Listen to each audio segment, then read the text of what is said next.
Give me the money, Papa. I swear, if you don't release it now, I will. Goodluck's voice cracked with fury and desperation, echoing through the grand hall of his father's mansion. His hands trembled as he reached toward the drawer where his father kept the account documents, eyes blazing with greed. Richard, towering in his crisp suit, felt a chill in his chest. This was the boy he had raised, his only son, the one he had saved every penny for since birth, and now he was standing here, threatening him like a stranger. Goodluck. You don't mean that, Richard said, voice low but sharp, trying to calm the storm before it became violence. I mean every word, Goodluck shouted, stepping closer, chest heaving. I've been waiting for this moment all my life. That $10 million in your account belongs to me. Give it to me, Papa, or I will. His words cut off as his father's eyes darkened, the disappointment radiating like ice. Richard had planned for this boy, dreamed for him. He wanted Goodluck to fly abroad after secondary school, to study, to build, to become the richest and most respected young man among his peers. He had never imagined raising a son who would join cults in school, run with the wrong crowd, and dream only of instant wealth. Yet here he was, the plan of a father versus the rebellion of a son. You're still a child in many ways, Goodluck, Richard said firmly. I have always tried to guide you. I warned you about the company you keep. I warned you about the path you chose in secondary school. This aggression, is proof you don't yet understand what responsibility is. Responsibility? Goodluck laughed harshly, the sound like breaking glass in the grand hall. Responsibility is having money, Papa. You've been saving it all these years. I am done waiting. Give it to me, I will not listen to lectures. You think I'm a boy to follow your rules? No.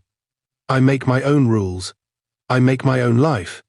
Richard's hands clenched at his sides. He felt rage, sorrow, and fear. Rage at the audacity of his son, sorrow at the boy he had lost to arrogance and poor choices, and fear for what this child could do if left unchecked. He had tried everything: advice, warnings, punishment, even bringing soldiers to discipline him when threats escalated, but Goodluck's defiance only grew. You know this money isn't just cash, Richard said, his voice breaking slightly. I've saved it to give you a future, a life beyond the streets, beyond greed and short-term pleasures. I wanted you to fly abroad, to become someone who can change the world, not someone who destroys himself. Goodluck stepped forward, eyes blazing. Enough. I don't care about your plans. I want my money now. If you don't release it, Papa, I swear I will make you regret ever trying to control me. Richard felt a stab in his chest, threatened by his own son. The air was thick with tension, the kind that could snap at any second. Goodluck's hand hovered near the drawer again, and for a moment, Richard saw not a boy, not a son he loved, but a stranger, a predator fueled by greed. You are my only son, Richard said softly, a tremble in his voice betraying the father beneath the billionaire's armor. I have loved you since the day you were born. I dreamt of your greatness, your honor, your integrity. And yet, you stand here, threatening me, trying to take from me what I hoped would build you. For a fleeting moment, Goodluck faltered, a shadow of doubt flickering across his face. But pride surged immediately, stronger than conscience. I don't need lessons, Papa. I've waited long enough. The money is mine, all of it, and I will take it, one way or another. Richard's heart broke in that moment. He had seen the boy's brilliance in secondary school, sharp, intelligent, capable of more than he could ever imagine, but it had been smothered by arrogance, impatience, and the lure of a dark path. The boy's involvement in cult activities, which had begun in secrecy during secondary school, was a testament to the choices he had made. To rebel, to defy, to embrace chaos. You don't know what you're doing, Richard said, voice steady but full of sorrow. This path you're choosing will destroy you. You will lose friends, respect, and perhaps even yourself. I saved that money for your future, not your ruin. Goodluck's eyes narrowed. I am done listening. I don't care about your plans. Give it to me, Papa, or... He paused, chest heaving, rage consuming every rational thought. Or I will make sure you regret it. Silence fell. The tension in the mansion was unbearable, as though the walls themselves were holding their breath. Richard's fingers trembled slightly as he considered the gravity of the moment. For the first time, fear touched him, not for himself, but for the boy he loved, for the life he had built that could be destroyed by his own son's hand. Then, reluctantly, he signed the documents, his eyes never leaving Goodluck's. $10 million. The boy snatched the check with triumph, grinning like a king victorious, completely oblivious to the storm he had unleashed upon his own life. Goodluck turned sharply and stormed out of the mansion into the waiting night, the heavy gates closing behind him like the closing of a chapter. Rain had begun to fall, soaking him instantly, but he barely noticed. He was intoxicated with greed, with the thrill of power, with the freedom to live as he pleased. Behind him, Richard sank into a chair, head in his hands. He whispered to himself, voice raw with grief. "My son, what have you become?" The camera of fate was already rolling. The first seeds of ruin had been sown, and no one could see the storm that was coming. Goodluck's arrogance had won the day, but the night was only beginning, and the consequences were lurking in the shadows, waiting for the boy who thought he could control everything. Goodluck dragged his suitcase through the marble hall, the echo of his footsteps loud against the silence of the mansion. Richard stood by the window, arms crossed, eyes fixed on the boy he had raised with all his dreams, all his love, all his hopes. And yet, that same boy was carrying a bag full of rebellion, arrogance, and greed. "I'm leaving, Papa," Goodluck said casually, tossing his bag near the door. "I don't want to go abroad. I'll stay here, manage myself. I'll hustle my own way, live my life my way." Richard's hands clenched at his sides. He wanted to speak, to advise, to guide, to pull his only son back from the edge he could already see forming, but words felt useless against Goodluck's defiance. "Goodluck, staying here doesn't change the fact that this money isn't just cash. I saved it to give you a future, a foundation, a life beyond mistakes. You should be flying abroad, learning, growing." But Goodluck laughed, a harsh, bitter sound. "No, Papa, I don't want lectures. I don't want your plans. I want freedom. I'll manage my money myself. I don't need you to tell me what to do." Richard's heart ached. The boy had once been bright, intelligent, full of promise. Every parent's dream, every teacher's hope, it all seemed wasted now on impatience and a thirst for instant gratification. "Goodluck, you don't understand," he said softly. "Money is a tool for growth, not for chaos, not for destruction." "I understand perfectly," Goodluck shot back, voice rising. "I understand that you've been hiding it from me my whole life, and now it's mine. I'll live my life, Papa. I'll take care of myself." Richard tried one last time to reach him, stepping closer. "Please, son, I'm not trying to control you. I'm trying to protect you from the mistakes I see coming, from the people who will use you, from yourself." Goodluck sneered. "Protect me? You think I'm a child? Stop trying to cage me. I know what I want." With that, he swung his bag over his shoulder and walked out of the mansion, the front door closing behind him like the final seal of rebellion. Richard sank into a chair, staring at the empty hallway, the weight of despair pressing on his chest. He had prepared this boy to soar, to become a man who could change the world. Instead, Goodluck was preparing to squander everything in pursuit of thrills. The streets of Lagos welcomed him with indifferent noise, honking cars, and the faint smell of roasted plantains and wet asphalt. Goodluck hailed a cab and gave the driver the address of a luxury apartment complex in Victoria Island. It was modest compared to the mansion he had left, but to him, it was a palace, a place where he could be free, where no one could judge, no one could advise. The first night in his new apartment was intoxicating. He unpacked designer clothes, expensive shoes, and gadgets he had bought immediately after leaving the mansion. He ordered food delivery that could have fed a small village, poured himself expensive champagne, and laughed at his own reflection in the floor-to-ceiling windows. This is freedom," he shouted.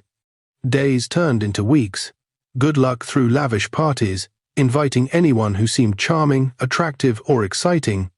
He bought things he didn't need, cars he barely drove, clothes he never wore more than once, and gadgets that became obsolete in days.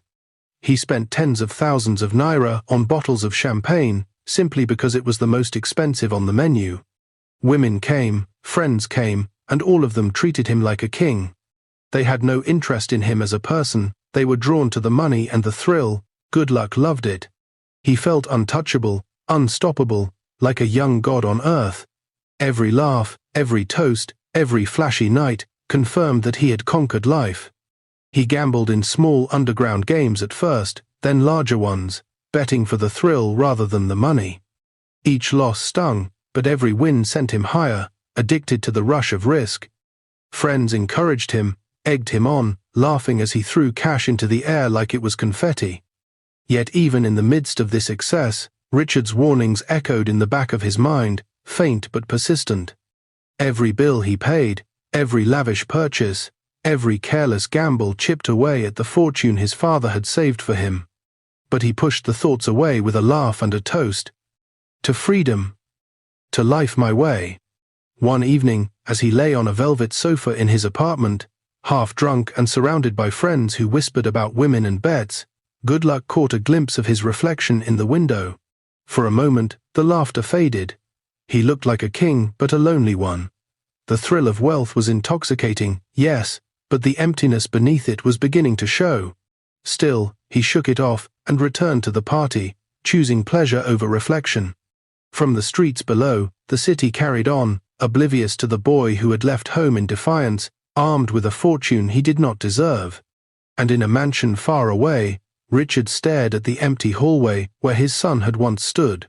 The father's heart broke with every decadent night his son enjoyed, and he whispered a prayer for the boy he had loved more than life itself. But Goodluck, in his new apartment, with laughter and lights and money flowing through his fingers, felt invincible. He had escaped, he had freedom, and he had all the money he could spend.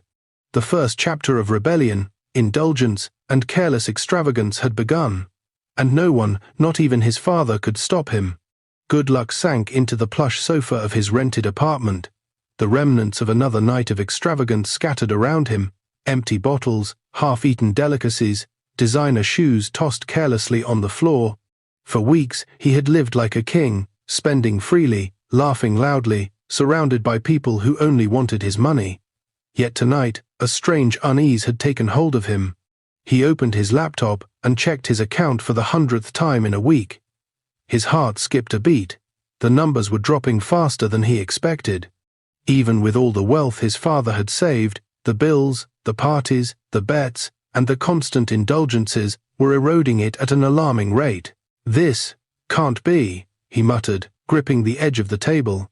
He had thought himself clever, invincible, untouchable. But seeing the dwindling balance brought a pang of fear he had never known. "I can't let it run out," he whispered. I can't." Goodluck paced the apartment, thinking furiously. There had to be a way to make the money last. Then an idea struck him, a way to double what he had. If he could just invest in the right opportunity, bet on the right game, he could recover what he had spent, even multiply it. He pictured it clearly in his mind. A few calculated risks, a few lucky bets, and soon he would have more than he started with. His father's money would last forever, or at least, that's what he told himself. The next day, his opportunity arrived. A friend, one of the boys, who had always flattered him, came by the apartment. Dressed sharply and oozing confidence, he held a small envelope and a sly grin. "Good luck," he said smoothly. "I've got a bet. You put in some money, and I promise you 10 times what you put in. 10 times. Trust me, you don't want to miss this. It's a sure thing." Goodluck's heart raced. He stared at the man, eyes wide with excitement. Could this be the way to secure his future, to make his fortune last? He thought back to the dwindling numbers in his bank account, the bills piling up, the parties he still wanted to throw, the cars he wanted to drive, the women he wanted to impress. He couldn't stop himself. 10 times? He asked, almost breathless. 10 times, the friend repeated, smiling. "All you have to do is trust me." For a brief moment, caution flickered in Goodluck's mind, memories of his father's warnings, his own impulsiveness, the reckless spending it all, whispered a warning, but pride drowned the voice. "I'm Goodluck," he said aloud, puffing out his chest. "I always win. I don't lose. 10 times. It's perfect." Without hesitation, he handed over the envelope containing every remaining coin, every naira he had left. He watched as his friend took it, smiling reassuringly, and left. For a few hours, Goodluck paced, imagining the wealth that would pour in, imagining the parties, the luxury cars, the prestige, the power. He told himself that, finally, he had beaten the system, outsmarted the world, and ensured that his fortune would never run out. But hours turned into a day, and a day turned into a night. The phone calls, the messages, the reassurances from his friend, all stopped. Panic began to gnaw at him. He called, texted, even went to meet him, but the friend had vanished. The apartment felt suddenly cold, silent, and unforgiving. Goodluck sank to the floor, staring at the empty space where his friend had stood. The reality hit him like a thunderbolt. The last of his father's money, the fortune meant to secure his life, was gone. Every naira, every plan, every fantasy of invincibility had vanished in a single, foolish move. He couldn't breathe. The walls of the apartment, once a palace of freedom, now felt like a cage. He had nowhere to turn, no one to rely on, no plan beyond reckless spending and blind faith in others. The man who had promised 10 times the money had taken everything. And Goodluck had believed him, arrogantly, foolishly, completely. For the first time, fear took hold, not the fleeting fear of losing a bet, but the real, stomach-churning terror of having nothing. The first taste of helplessness, the beginning of his downfall. He ran to the balcony, looking at the streets of Lagos below. The city carried on as usual, indifferent to the ruin of a boy who had once felt untouchable. Car horns, streetlights, the smell of roasted corn and wet asphalt, it all mocked him. He had once thought he could conquer life with money alone, but now, money had deserted him, friends had abandoned him, and he had no idea how to survive. Hours passed, and sleep eluded him. He thought of his father, of Richard, who had warned him, who had begged him to be patient, to follow the plan, to grow instead of squander. Anger flared within him at the friend who had duped him, at the world that allowed betrayal, at himself for trusting so blindly. But beneath the anger was a seed of despair, creeping quietly, growing stronger. Goodluck realized, with a mixture of disbelief and dread, that this was only the beginning.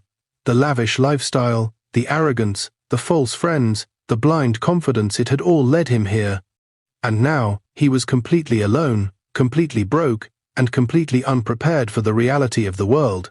He sank to the floor, head in his hands, listening to the distant noise of the city, feeling smaller than he had ever felt. This was not a momentary setback. This was the start of a fall from grace, a spiral into a life he had never imagined. And deep inside, he knew there was no one to save him, not his friends, not the women, not even the money he had once thought invincible. The night dragged on, heavy and unforgiving. For the first time in his life, Goodluck understood the meaning of true helplessness. The first chapter of his ruin had begun, and nothing would ever be the same again. The knock on the door came early in the morning. Not the polite kind. This one was loud, angry, impatient. Goodluck sat up from the bed, his heart pounding. Before he could even stand, the door was pushed open. Men he recognized immediately walked in, without greeting him. These were not friends, these were people he owed. They did not shout, they did not insult him. They simply looked around the apartment, like men inspecting goods that already belonged to them. One of them pulled out a small notebook and started calling out numbers. Another picked up the keys to the cars parked outside. "You know why we are here," one of them said calmly. Goodluck opened his mouth, but no words came out. His throat was dry, his hands shook. He had promised them payment, he had delayed, he had lied, now the lies had ended. Within minutes, his cars were driven away one by one. The sound of the engines leaving the compound felt like pieces of his life being torn away. He followed them outside, barefoot, watching in silence as the last car disappeared through the gate. That was not the end. They returned inside and began to take things: expensive shoes, designer clothes, watches he once wore to show power, bags, electronics, things he had bought to feel important. They packed them without emotion, as if clearing rubbish. One of the men held up a pair of shoes and smiled faintly. "This one used to shine," he said. Goodluck said nothing. Shame sat heavy on his chest. When they were done, the apartment looked empty, cold, lifeless. They left him with only one cloth, the one he was wearing. As the door closed behind them, Goodluck slid down the wall and sat on the floor. His apartment no longer felt like freedom. It felt like a waiting room for disaster. That disaster arrived before evening. The landlord came. He did not knock. He shouted from the gate, calling Goodluck's name for everyone to hear. Neighbors peeked through their windows. Some whispered. Some stared openly. "You think I don't know?" the landlord yelled. 3 months' rent. 3 months. Goodluck tried to explain, tried to beg, tried to promise. The landlord laughed. "You had money before," he said. "Now you don't. Pack out." By nightfall, Goodluck's bags were outside.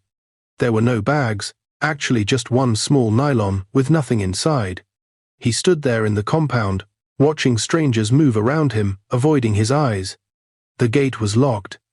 Just like that, he was homeless. He walked. No destination, no plan, just walking.